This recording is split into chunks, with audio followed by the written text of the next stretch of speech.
Well, good morning, everybody, and welcome to the next instalment of OEFC in Exile.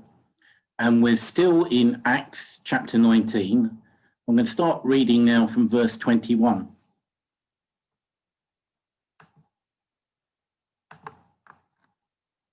After all this had happened, Paul decided to go to Jerusalem, passing through Macedonia and Achaia. After I've been there, he said, I must visit Rome also. He sent two of his helpers, Timothy and Erastus, to Macedonia, while he stayed in the province of Asia a little longer. About that time, there arose a great disturbance about the way. A silversmith named Demetrius, who made silver shrines of Artemis, brought in a lot of business for the craftsmen there. He called them together along with the workers in related trades and said, You know, my friends, that we receive a good income from this business, and you see and hear how this fellow Paul has convinced and led astray large numbers of people here in Ephesus and in practically the whole of the province of Asia. He says that gods made by human hands are no gods at all. There is danger not only that our trade will lose its good name, but also that the temple of the great goddess Artemis will be discredited. And the goddess herself, who is worshipped throughout the province of Asia and the world, will be robbed of her divine majesty. When they heard this, they were furious and began shouting, Great is Artemis of the Ephesians! Soon the whole city was in an uproar. The people seized Gaius and Aristarchus, Paul's travelling companions from Macedonia, and all of them rushed into the theatre together. Paul wanted to appear before the crowd, but the disciples would not let him. Even some of the officials of the province, friends of Paul, sent him a message begging him not to venture into the theatre. The assembly was in confusion. Some were shouting one thing, some another. Most of the people did not even know why they were there. The Jews in the crowd pushed Alexander to the front, and they shouted instructions to him. He motioned for silence in order to make a defense before the people. But when they realized he was a Jew, they all shouted in unison for about 2 hours, Great is Artemis of the Ephesians! The city clerk quietened the crowd and said, Fellow Ephesians, doesn't all the world know that the city of Ephesus is the guardian of the temple of the great Artemis and of her image, which fell from heaven? Therefore, since these facts are undeniable, you ought to calm down and not do anything rash. You have brought these men here, though they have neither robbed temples nor blasphemed our goddess. If then Demetrius and his fellow craftsmen have a grievance against anybody, the courts are open and there are proconsuls. They can press charges. If there is anything further you want to bring up, it must be settled in a legal assembly. As it is, we are in danger of being charged with rioting because of what happened today. In that case, we would not be able to account for this commotion, since there is no reason for it. After he had said this, he dismissed the assembly. When the uproar had ended, Paul sent for the disciples, and after encouraging them, said goodbye and set out for Macedonia.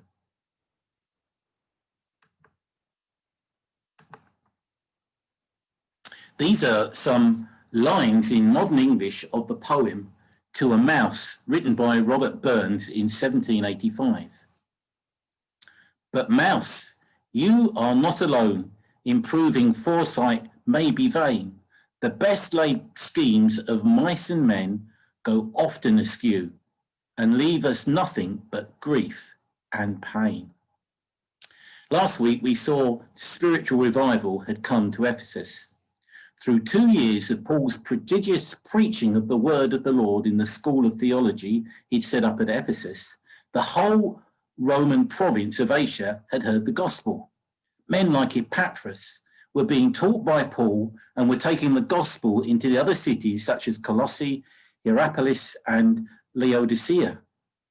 In Ephesus itself, godly fear was resting on the city, notorious for its satanic practices and superstition.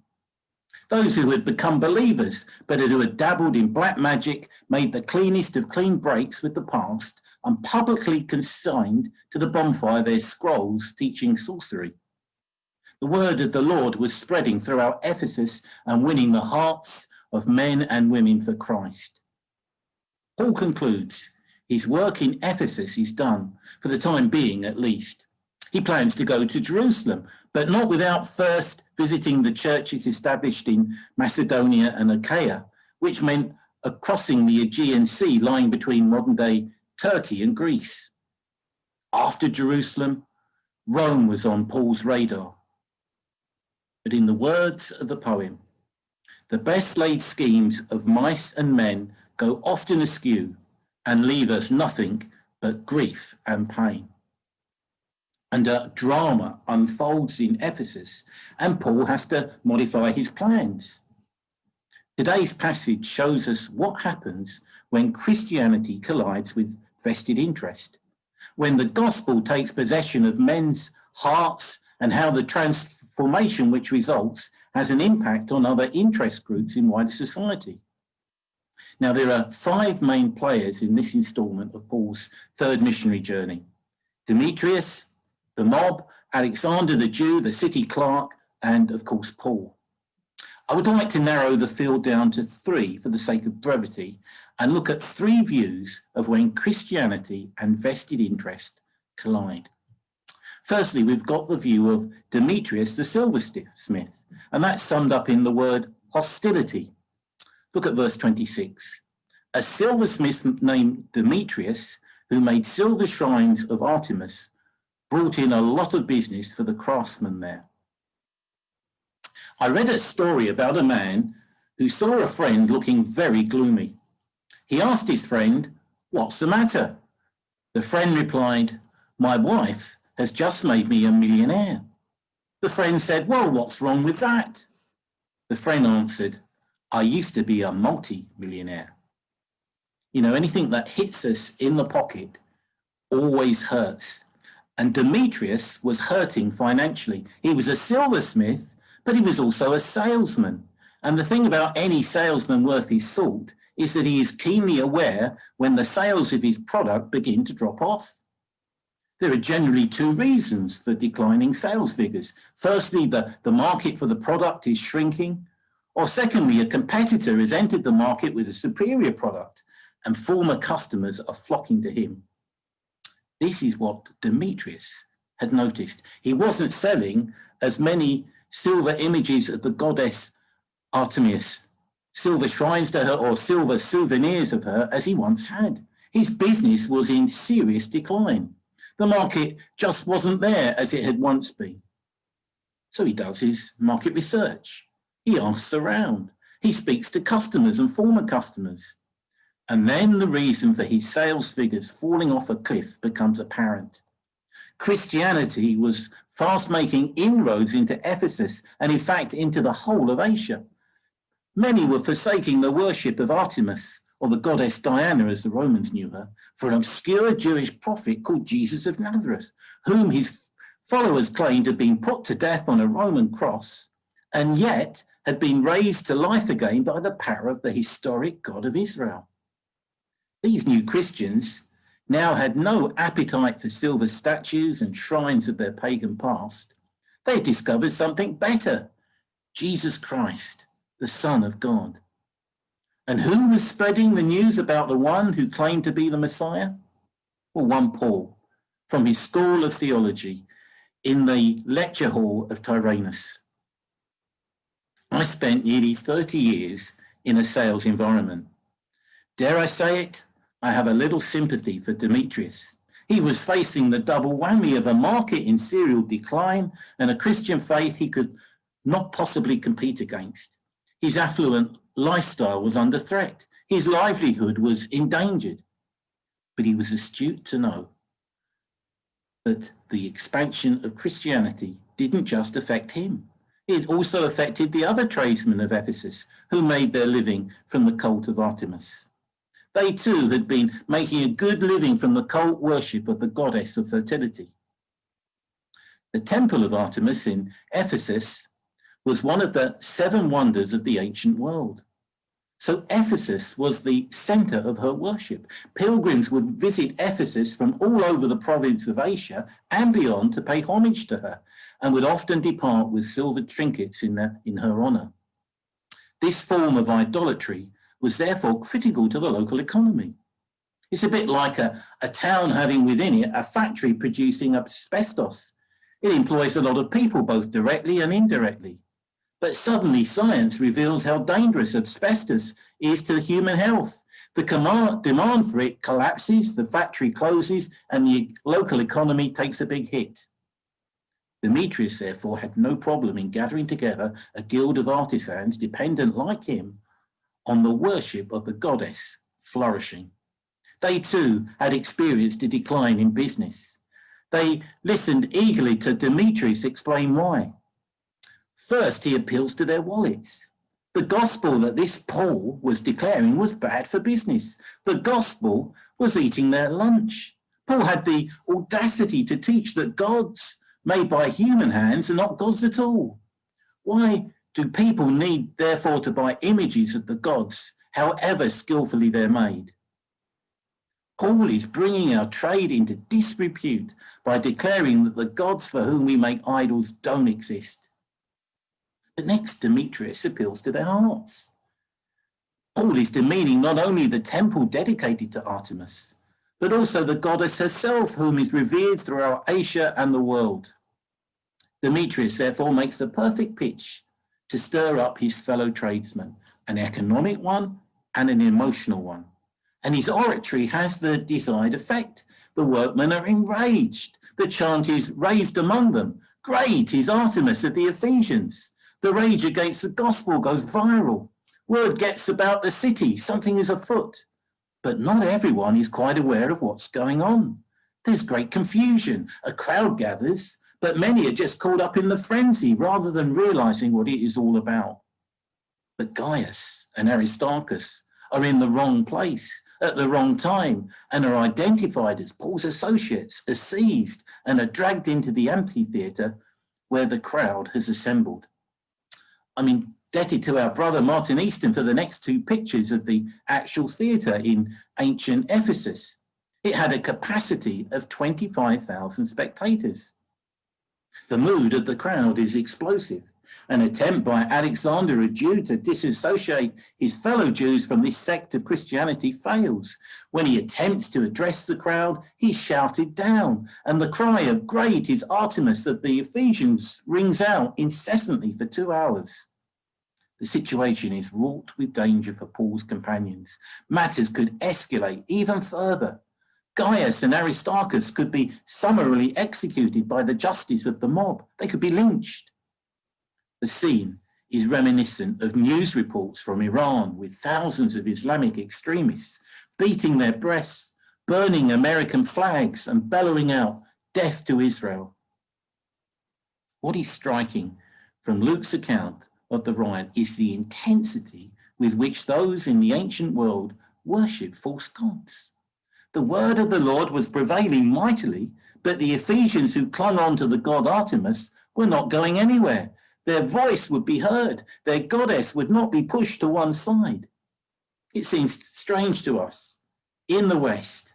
How can an image of stone or silver incite the crowd to such fury? How could idols arouse such passion? And then we see headlines like this in the media regarding Diego Maradona. God is dead. You see, the god, the idol of silver and stone, has been replaced by the idol of sport. And the idol of the sports star is just as false as were the idols of silver in Ephesus in the first century. Maradona may have been a uniquely gifted footballer, but clearly he was no god. He was a flawed man, a one-man soap opera, and the epitome of a lost son in a far-off country, desperately in need of grace. Man's desire for idols is timeless, however. The human penchant towards idolatry is universal. The idols take different forms, they assume different shapes and sizes, but as Paul taught the Romans in chapter 1, man knows that there is a creator God out there, but he represses that knowledge and exchanges the truth for a lie. Macedonia was no more a god than was Artemis. Besides, the gods are not supposed to die. Where is Artemis today? She's not worshipped as she was in first century Ephesus. All she is today is a historical and archaeological curiosity. At any rate, Demetrius had achieved his purpose. The hostility he felt towards the Christian faith, he passed on. He'd alerted his fellow Ephesians as to what was going on in their city. Christianity was making serious inroads into the pagan worship of Artemis, and a zeal for the honor of Artemis was unleashed among the people. Perhaps now, individual Ephesians would think twice about listening to Paul's persuasive gospel and instead cling on to their idols and thereby allow Demetrius to cling on to his lucrative income. But Demetrius failed to understand that a bad lie would never be able to make a defense against a great truth. Demetrius, hostility. The second player in the drama is Paul. Well, how can we sum up his role? Integrity. Paul says that gods made by human hands are no gods at all. In Paul's first letter to the Corinthians, he writes about having fought wild beasts in Ephesus. It's likely that he had this riot in mind. It felt like a raging mob was about to tear him to pieces. Feelings were running high. The atmosphere was ugly. Violence could erupt at any moment. No wonder the disciples and the high-ranking officials of the province who'd been touched by the gospel forbade him to appear before the crowd. But Paul had acquitted himself honourably in his time at Ephesus. He hadn't disparaged any god. He hadn't maligned Artemis. He had never spoken a word against the religion of the Ephesians. He'd never denounced the temple and called it a waste of time and effort. He'd never attacked the pagan superstition of the Ephesians. He had simply preached Christ with such power that it was instantly more appealing than paganism. In fact, those who had been converted were making the most compelling case for Christ. The change that came upon them was so dramatic, it caused them to renounce their sorcery and burn their scrolls for all to see. So Paul's preaching displaced paganism, not by castigating it, but by offering something far superior. The Scottish minister Thomas Chalmers of the 19th century once preached a sermon entitled "The Expulsive Power of a New Affection." And this sermon was later published. And it makes this assertion: the only way to dispossess the heart of an old affection is by the expulsive power of a new one. And that was Paul's teaching. It was full of expulsive power. He taught that God is spirit. God cannot be replicated by human hands. But the God who is spirit took on flesh in the person of Jesus Christ, his son. He was uniquely fully man and fully God. God sent Christ into the world not to condemn it, but to be a ransom for many. The cross was not an accident, but a deliberate destination and choice. So when Paul preached Christ crucified and the Ephesians received him, quite naturally their hearts no longer hungered after idols, but for the one who had loved them and given himself for them. An old affection had been expelled by a new one, Christ. Paul wrote this of his ministry to the Corinthians: "Rather, we have renounced secret and shameful ways. We do not use deception, nor do we distort the word of God. On the contrary, by setting forth the truth plainly, we commend ourselves to everyone's conscience in the sight of God." What had Paul been doing during those 2 years of his school of theology? He'd been teaching the truth and had sent out converts to witness to the truth. Demetrius's words about Paul, he says that gods made by human hands are no gods at all, were meant as a damning criticism. He was lighting the fuse of a bomb to destroy Paul's ministry. But all Paul was doing was speaking the truth. And the truth often does not suit the sort of vested interest Demetrius represented. But note this, Paul did not go out of his way to provoke people. Paul did not make it his goal to incite his hearers. On the contrary, when he addressed the Areopagus in Athens, he spoke respectfully. Men of Athens, I see that in every way you are very religious. In deference to Jewish sensibilities, when he takes Timothy along with him as a traveling companion at the beginning of his second missionary journey, because Timothy's mother was a Jewess married to a Greek, he sees Timothy is circumcised. In Paul's letter to the church at Ephesus, he writes to them in chapter 4 of speaking the truth in love. We often take that to mean saying a hard thing in a loving way. But actually, in the context of the passage in Ephesians, speaking the truth in love is speaking the truth of the gospel in love. That is what Paul was about. It was about truth. It was about the gospel. It was about preaching it with love and concern for the lost. It was about integrity, not just preaching the truth, but transparently living it out. What a challenge this is for us, the evangelical church in the 2020s. There are vested interest groups which will seize on the preaching of biblical values on the family, morality, sexuality, and gender, and declare it to be hate speech. The preaching of the cross, Christ crucified and penal substitution, is dismissed as intellectually contemptible and morally outrageous by critics outside of the church. Even certain denominations within the church deny Christ's death as an atoning sacrifice for sin and exclude hymns referring to it from their new denominational hymn books. What are we to do in this light? We'll not go out of our way to provoke or to incite, but like Paul in Ephesus, to preach the truth, that is the gospel, in love, and to live out the gospel we preach.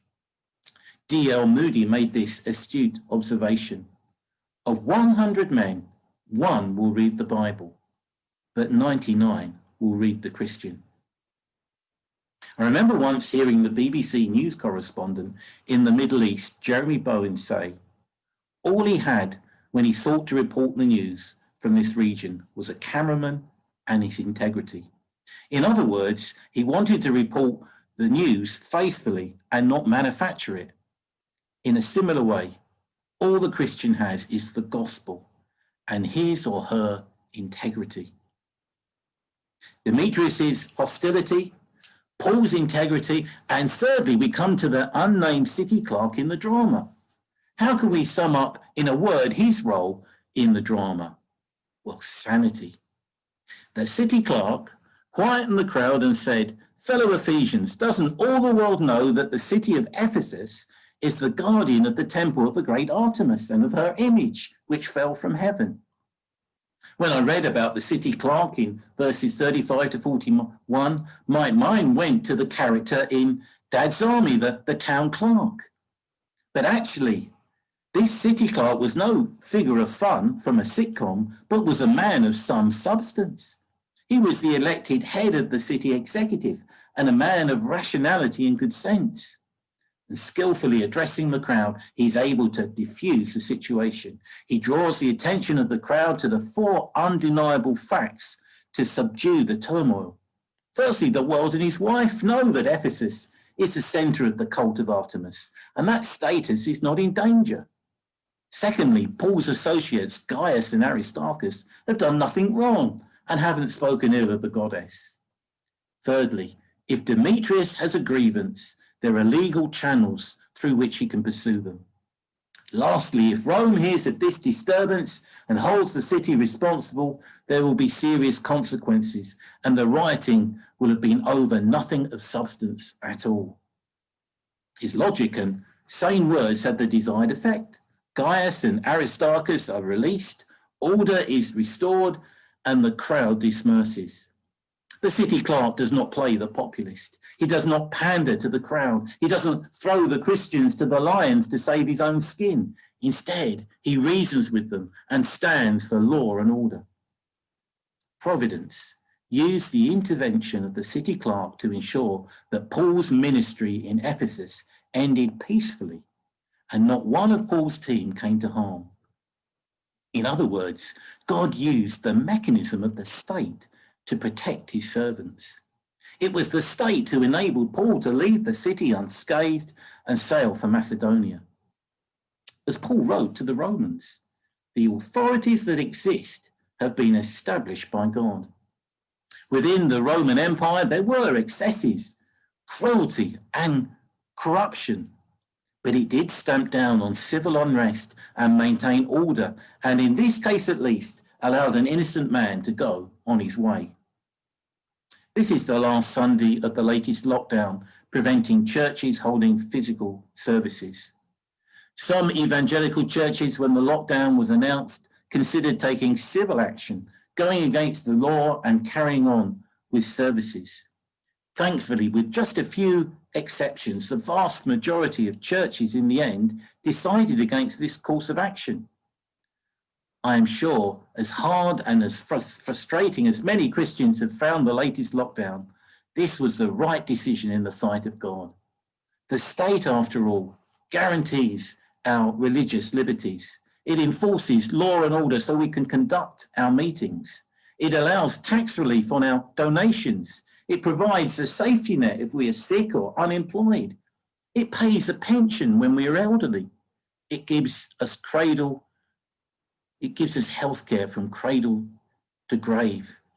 To those Christians who say that we should disregard the law in the time of a pandemic, the obvious question to ask is this: which of these benefits would you like to live without?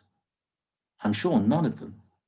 Perhaps a better way for a Christian is to regard them not as a right, but as a privilege, not as a given, but as a daily gift. The city clerk keeps his head in Ephesus when many in the crowd had lost theirs. He speaks the words of sanity, does the right thing, and Paul walks free. Demetrius's hostility, Paul's integrity, and the city clerk's sanity. So when Christianity and vested interest collide, things can get messy.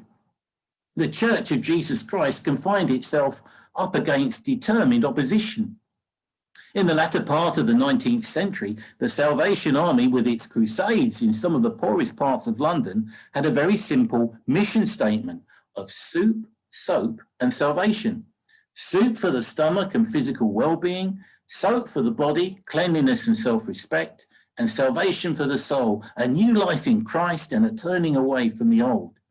It began having an impact in Whitechapel, and many were converted, turned to Christ and turned over a new leaf.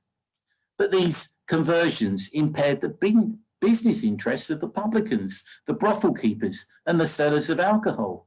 And they drew together ruffians and ne'er-do-wells who became known as the Skeleton Army, whose sole aim was to do as much damage as it could to the ministry of the Salvationists.